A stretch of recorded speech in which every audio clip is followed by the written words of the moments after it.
사람들은 저마다 자신의 행복을 위해 살아갑니다. 최소한 지금 행복하지 않더라도 더 큰 행복을 위해 여러 가지 준비합니다. 우리 성도님들께서는 행복을 위해 무엇을 준비하고 계십니까? 텍사스 대학교 맥홈즈 경영대학원 교수이자 사이컬러지 투데이의 인기 블로거 라즈 라우탄이라는 사람이 필요한 기본적인 욕구가 충족된 다음에는 세 가지의 조건이 충족되었을 때 행복을 느낀다고 이야기합니다. 그 첫 번째 조건은 어떤 일이든 자신이 스스로 잘한다고 느끼는 자신의 그런 어떤 숙달의 욕구라고 이야기할 수 있고, 두 번째는 적어도 한 사람 이상과 그렇게 밀접한 관계와 연결감을 느끼는 소속감의 욕구라고 말하고, 그리고 세 번째는 자유를 느끼는 것으로 다른 사람이 아닌 스스로의 판단과 결정의 주체가 되는 그 자율 속의 욕구라고 이야기합니다. 이를 정리해보면 인간의 욕구가 충족된 후에는 행복해지려면 무언가 잘한다고 느끼는 숙달과 또 이를 즐길 줄 알아야 하며, 또 소속감의 욕구, 즉 사랑을 주고받으면서 느끼는 그런 행복감, 또 자유의지를 가지고 내가 원하는 것을 하면서 사람들은 행복해진다는 것입니다. 이런 관점으로 봤을 때 성도님들은 행복하십니까? 사실 라즈 오라나탄이라는 사람이 기독교인인지는 모르겠지만 이 말을 보면 오늘의 본문 말씀을 그대로 적용하고 있는 것을 우리는 알 수 있습니다.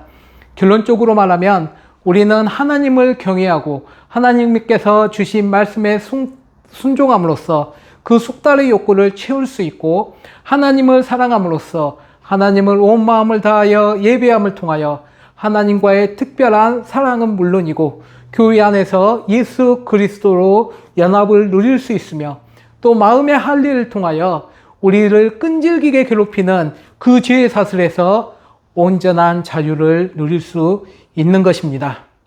오늘 말씀을 통해 몸은 이곳에 와서 함께 예배하고 있는 것 같지만 또 하나님을 경외하지 못하고 하나님의 말씀에 순종하지도 못하고 하나님을 온 마음과 뜻을 다하여 사랑하지도 못하며 또 마음의 할례를 받지 못했다 하더라도 다시 용서하시고 우리를 기다리시며 인내하시는 하나님의 사랑을 알고, 그로 인하여 우리는 온전하신 하나님과 관계가 회복되면서 그 안에 참된 행복을 느끼는 은혜가 함께하길 간절히 소망합니다. 하나님께서 십계명을 주시기 위해 모세를 시내산으로 부르셨습니다. 모세가 시내산에 하나님을 만나기 위해 올라갔을 때 이스라엘 백성들은 그 시간을 참지 못하고 그들은 금송아지를 만들며 이가 우리를 애굽에서 구원한 하나님이라고 말하며 그 금송아지 앞에서 예배하고 찬양하며 먹고 마시고 즐거운 시간을 보냈습니다. 그런데 하나님께서는 이를 참지 못하고 이스라엘과 맺었던 그 언약을 깨시면서 그들을 심판하려고 하셨습니다. 그때 모세의 기도로 인하여서 하나님께서는 마음을 돌이키시고 또다시 이스라엘과 언약을 맺으시면서 이스라엘 백성들을 위해 주신 그 율법을 또다시 모세에게 주기 위해 모세를 불러내면서 말씀하신 내용이 오늘 본문 말씀입니다. 이렇게 하나님께서 이스라엘에게 또다시 용서와 은혜를 베푸시면서 그들에게 요구한 세 가지가 있습니다. 그 첫 번째는 하나님 여호와를 경외하고 그의 모든 도를 행하는 것이며 그를 마음을 다하여 사랑하고 하나님을 섬기는 것과 마음의 할례를 받을 것을 말씀하고 있는 것입니다.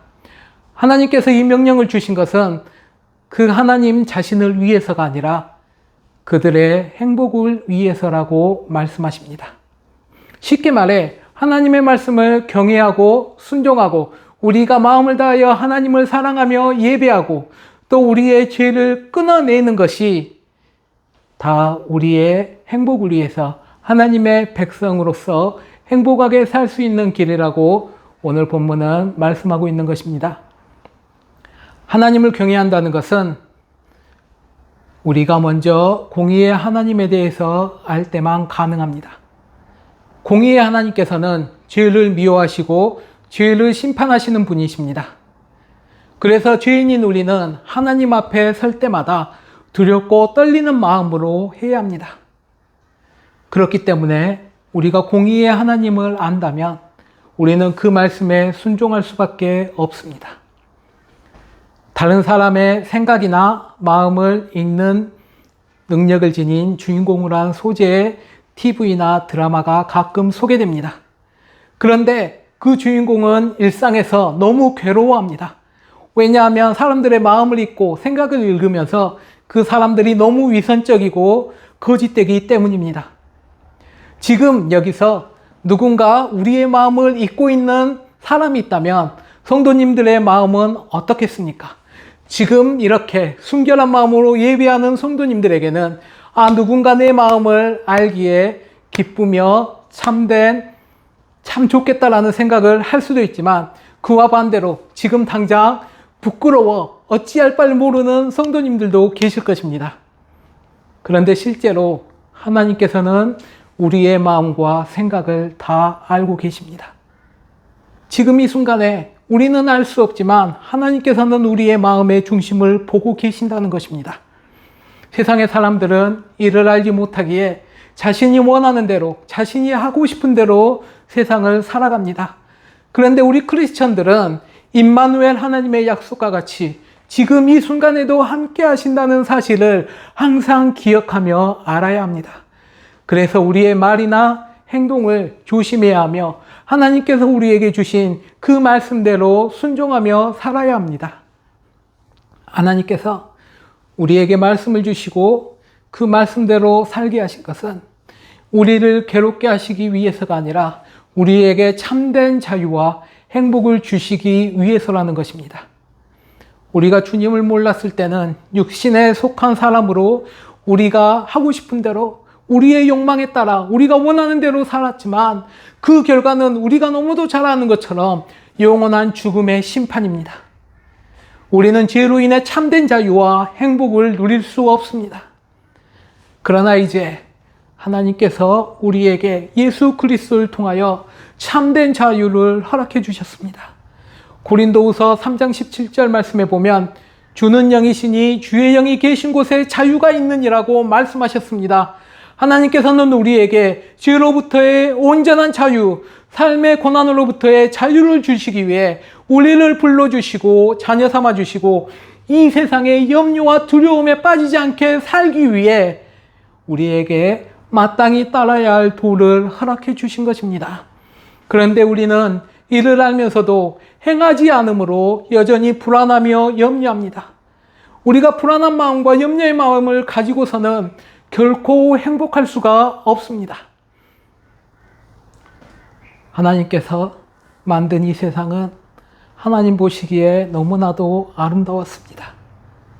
그러나 죄로 인하여 이 세상은 깨졌지만 예수 그리스도를 통해 또다시 회복시켜 주셨습니다.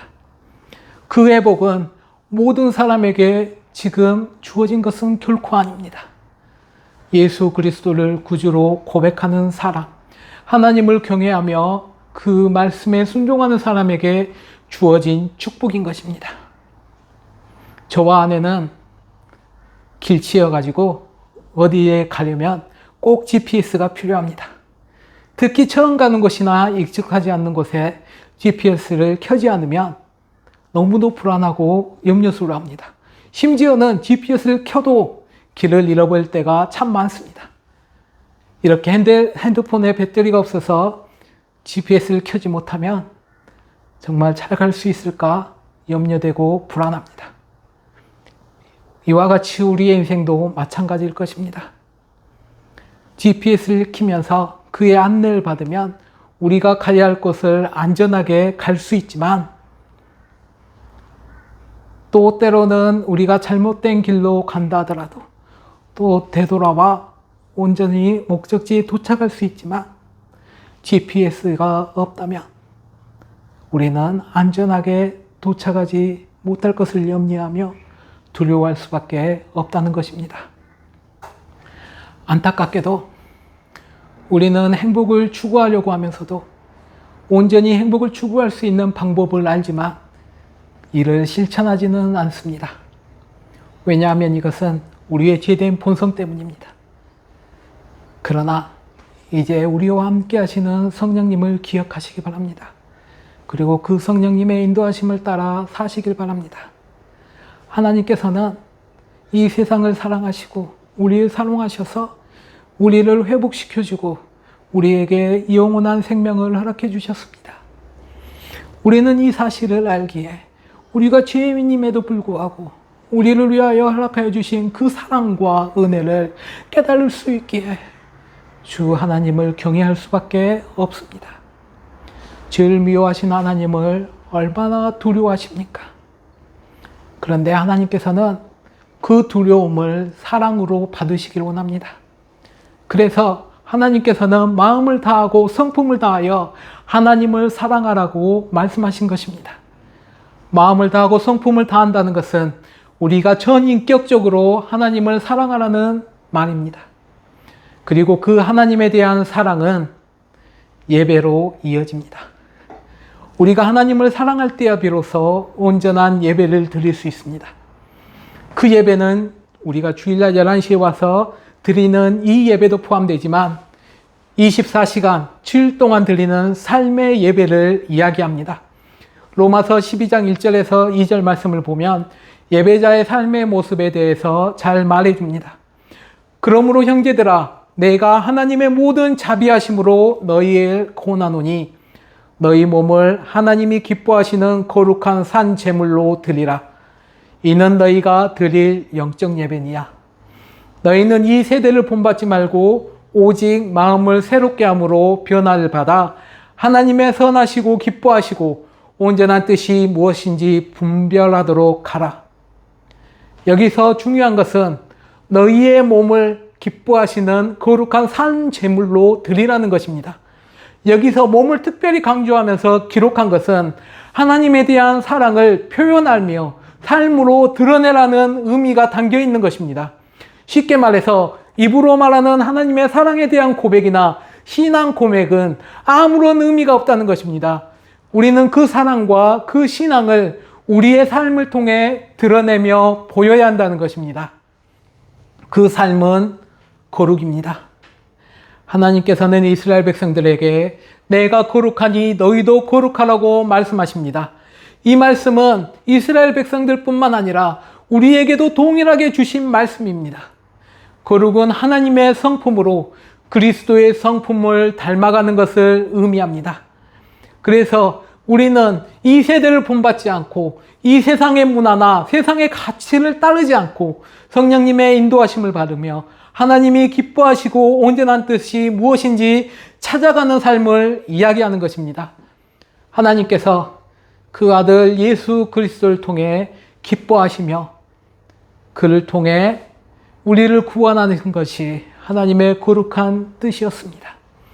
그래서 우리는 이 삶을 통해 예수 그리스도를 더욱더 닮아 성령님의 열매를 맺으면서 살아야 할 뿐만 아니라 우리는 우리에게 주신 그 사랑과 은혜의 러브 스토리, 복음을 전하는 삶을 살아야 하는 것입니다. 그때를 비로소 하나님께서는 우리의 삶을 통해 영광을 받아주시며 또 그의 이름은 더욱더 높아질 것입니다. 그러나 죄는 전적으로 하나님을 사랑하지 못하게 가로막고 있습니다. 나의 생각이나 나의 고집, 나의 가치들, 이 모든 것들, 나로 대변되는 그 모든 것들이 우리가 하나님 앞에 가지 못하도록 가로막고 있습니다. 가끔 성도님들과 이야기하다 보면 삶이 너무 바빠서 하나님의 말씀을 읽지 않거나 기도할 시간이 없다고 말합니다.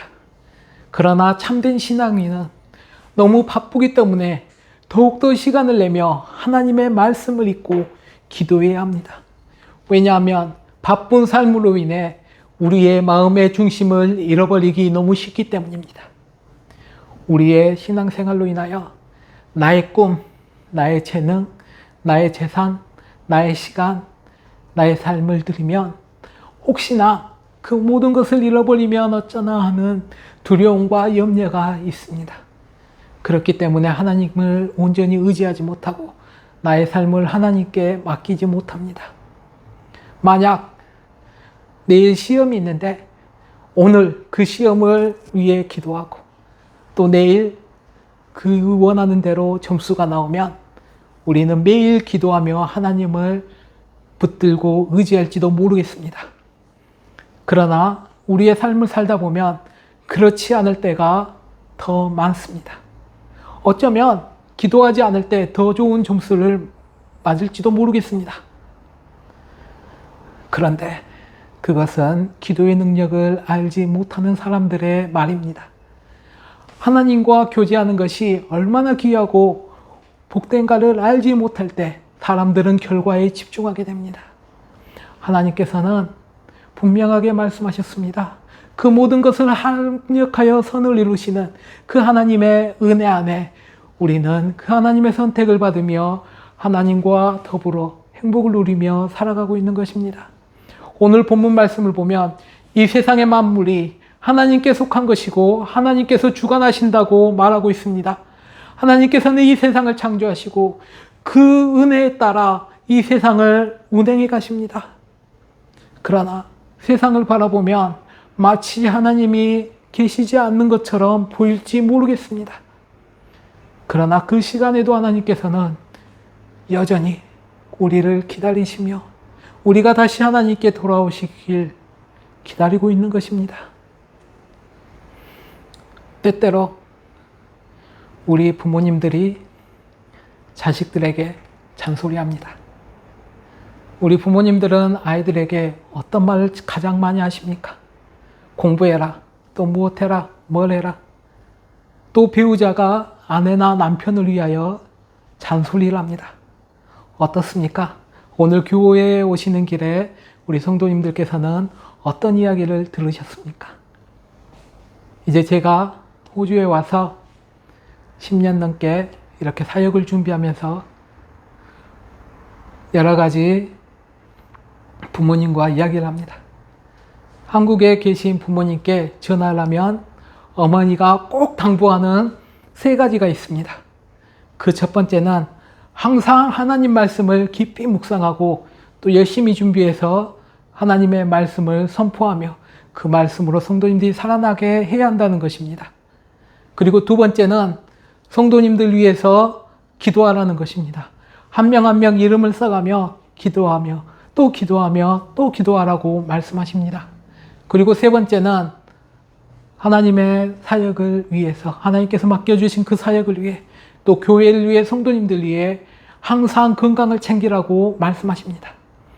이렇게 10년이 넘도록 하시는 그 말씀이 때로는 잔소리와 같이 들리지만 정말 우리를 사랑하고 나를 사랑하기에 부모님께서 주시는 그 말씀으로 생각하고 들을 때 또 우리는 그 마음을 그 가운데 감사함으로 받을 수 있는 것입니다. 사랑하는 성도 여러분, 하나님께서 얼마나 이스라엘 백성들에게 잔소리와 같은 말씀을 많이 하셨습니까? 그들을 정말 기다리시고 찾으시고 약속의 말씀과 축복의 말씀을 얼마나 많이 주었습니까? 그런데 그들은 여전히 하나님의 그 말씀에 귀 기울이지 못하고 그들은 귀를 막고 하나님께서 베풀어 주신 그 축복마저도 거부하며 살아가고 있습니다. 우리가 기억해야 할 것은 하나님께서는 그 말씀을 우리에게 주신 것이 우리의 행복을 위해서 우리에게 가장 필요하기 때문에 주신 것이라는 것을 기억해야 할 것입니다. 요즘 젊은이들 사이에 가장 듣기 싫어하는 말이 라떼라고 합니다. 라떼는 말이야. 이런 말들이 젊은이들이 가장 싫어한다고 합니다. 물론 시대가 변했습니다. 그러나 그 시대를 거쳤던 부모님들과 기성세대의 노력과 또 그런 어떤 열정으로 인하여 지금 젊은 세대들이 이와 같은 풍족을 누리며 살아간다는 것은 부인할 수 없는 사실입니다. 그만큼 이 세대를 살아가는 사람들이 자기 중심, 나 중심으로 살아가기 때문에 더 이상 다른 사람의 그런 이야기들을 듣기를 원하지 않는다는 것을 방증하고 있습니다. 그래서 더 이상 젊은이들에게 이 복음은 통하지 않습니다. 고리타분한 이야기일 뿐입니다. 이것은 하나님과 같이 되고자 하는 그 인간의 본성의 마음입니다. 그렇기 때문에 하나님께서는 이스라엘 백성들에게 마음의 할례를 받으라고 16절에 말씀하고 계신 것입니다. 할례는 하나님께서 이스라엘 백성들에게 하나님의 백성이라는 증표로 이스라엘의 모든 남자들에게 할례를 행하게 하셨습니다. 태어난 지 8일 만에 그 표피를 베어내는 유대인의 종교의식입니다. 아브라함이 99세 되었을 때 아브라함에게 모든 열국의 아비가 될 것을 말씀하시며 이 할례를 주시면서 이제 너희는 하나님의 백성이라는 그 육신에 그 표시를 하게 하신 것입니다. 그래서 그 할례를 가지고 있는 사람은 하나님의 백성이라는 증거를 가진 것과 같다고 생각했습니다.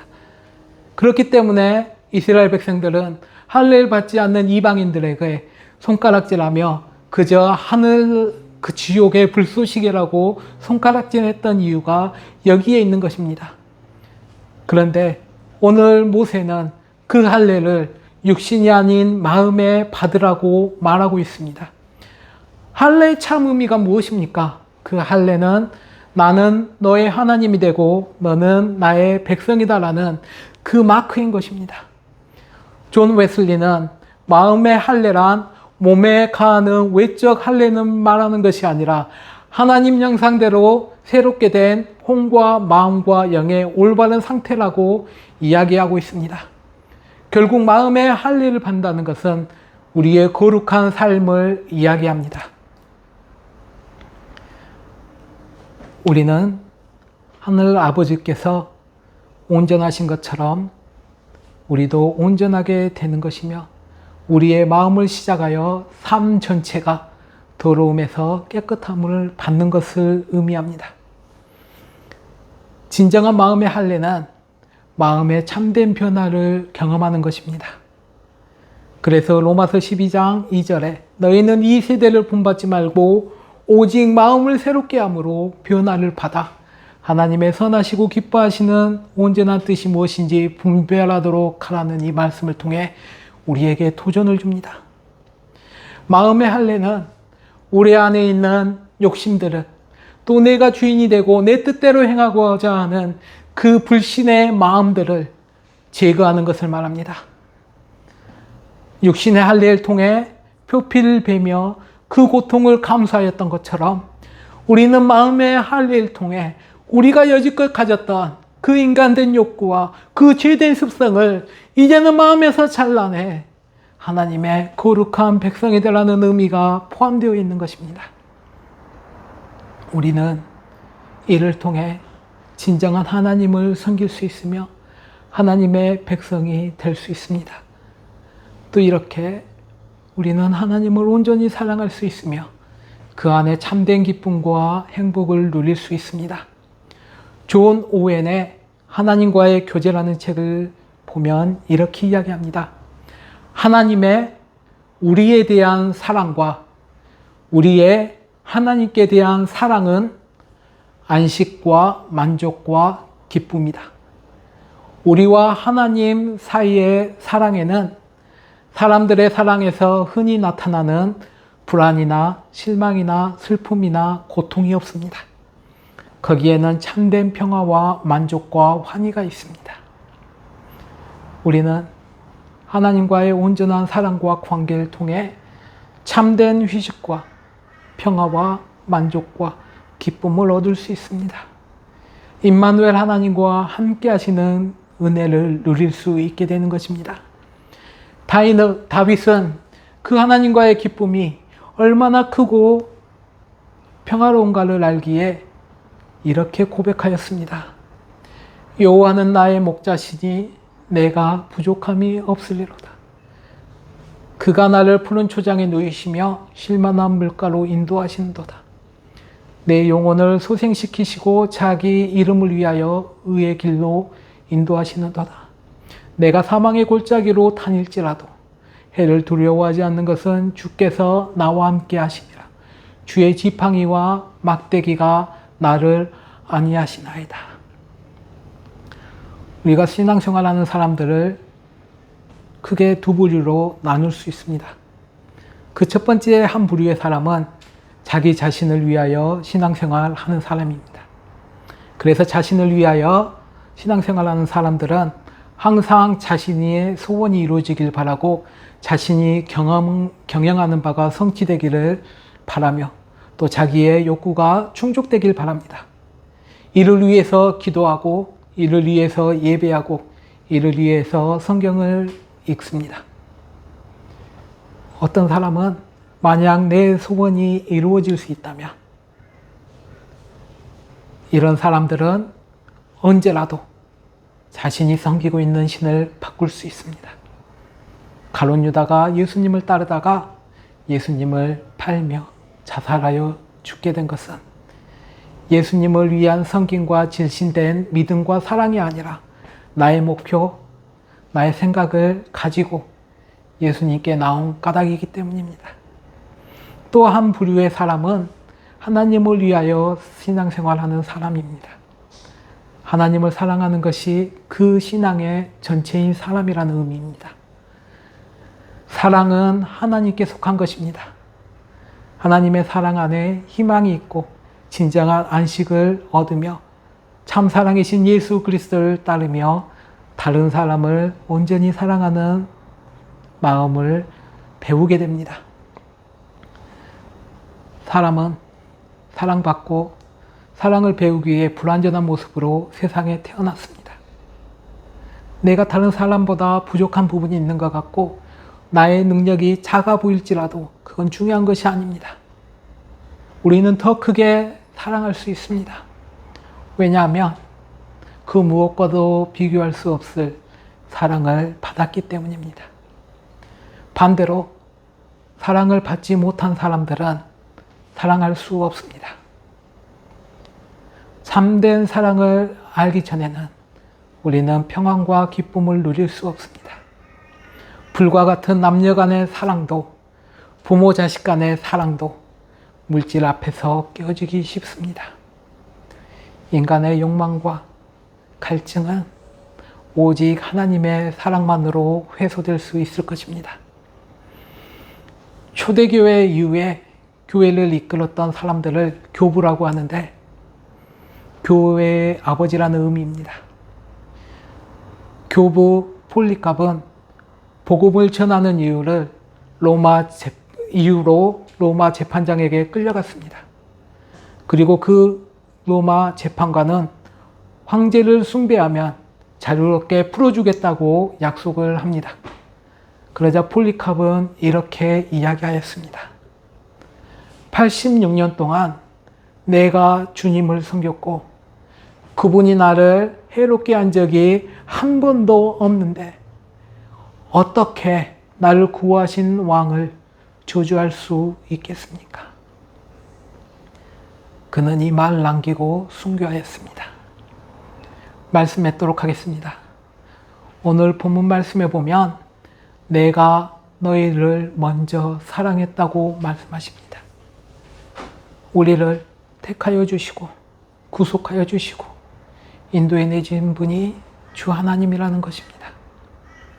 그래서 우리를 사랑받는 사람으로 너무 많은 은혜 가운데 하나님과 함께 기쁨을 누리며 평안을 누리며 살아가길 원하십니다.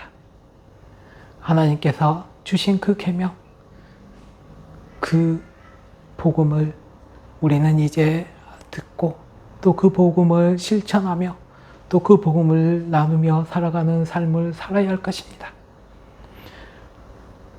하나님께서는 온전히 사랑하는 마음으로 그 복음을 지키길 원하십니다. 온전히 섬기며 사랑하는 마음으로 하나님과 관계 맺길 원하십니다. 만약 우리에게 하나님을 사랑하는 마음이 없다면 우리는 복음을 들어도 복음을 들을 수 없을 것이며 또 믿을 수 없을 것입니다. 그러나 우리가 우리의 뜻을 버리고 하나님의 뜻을 따르려고 하며 하나님의 도우심을 구할 때 우리는 하나님께서 허락하여 주신 그 은혜의 기쁨을 누리며 온전히 주님께서 가셨던 그 길을 따라갈 수 있을 것입니다. 하나님께서는 단 한순간도 우리를 그냥 두시지 않으셨습니다. 혹시 지금 이 순간에도 하나님 안에서 온전한 기쁨과 자유를 누리지 못하고 있는 성도님들 계시다면 삶을 돌아보시길 바랍니다. 하나님께 도우심을 구하길 바랍니다. 회개할 것이 있으면 마음에 할례를 하듯 그 마음의 죄들을 이제는 떨쳐내시길 바랍니다. 그리고 함께 하시는 임마누엘 하나님을 경험하며 그가 인도하신 대로 따르며 그가 우리에게 허락해 주신 기쁨과 평안과 행복을 누리며 살아가는 성도님 되시길 간절히 축원합니다. 우리가 함께 기도하시겠습니다. 주 하나님, 또 저희가 주님의 사랑으로 인하여 회복을 얻으며 또 주님께 돌아옵니다. 저희의 행동들, 말을 보면 저희는 죽을 수밖에 없지만 그 사랑이 너무도 크고 놀랍기에 또 이 시간에도 저희에게 구원의 메시지를 주시며 또 사랑으로 불러주시니 너무나도 감사드립니다. 아버지 하나님, 이제는 저희가 하나님을 두려워하며 하나님을 바라보며 하나님 말씀에 순종하며 주님께 예배하는 삶들 될 수 있도록 은혜 베풀어 주시옵소서. 저희가 끊어내며 멈춰야 할 것들이 있다면 이 시간 주 하나님께서 저에게 강한 마음 허락하여 주셔서 그 못된 죄들을 끊어내며 주님께 나아가는 저희들 될 수 있도록 은혜 베풀어 주시옵소서. 항상 주님 안에서 교제하며 기쁨과 평안을 누리며 살아가는 성도님들 될 수 있도록 그 삶을 지켜주시옵소서. 지금 이 시간 어려운 가운데 주님의 도우심을 구하며 주님과 함께 있길 간절히 소원하는 성도님들 계시다면 주 하나님, 주님께서 찾아가 위로해 주시고 도움되어 주시길 간절히 기도합니다. 주 하나님, 결국 저희가 바라볼 것은 주 하나님밖에 없으며 저희에게 도움 주시는 분이 주 하나님밖에 없음을 깨달아 알 수 있도록 은혜 베풀어 주시옵소서. 주님께 함께하는 삶이 얼마나 기쁘고 즐겁고 또 평화롭고 정말 그 세상 어느 것과도 비교할 수 없는 행복이 있음을 알게 하여 주시고 그 축복을 다 누리며 살아가는 성도님들 될 수 있도록 은혜 베풀어 주시옵소서. 이 모든 말씀 살아계신 예수 그리스도 이름으로 기도합니다. 아멘.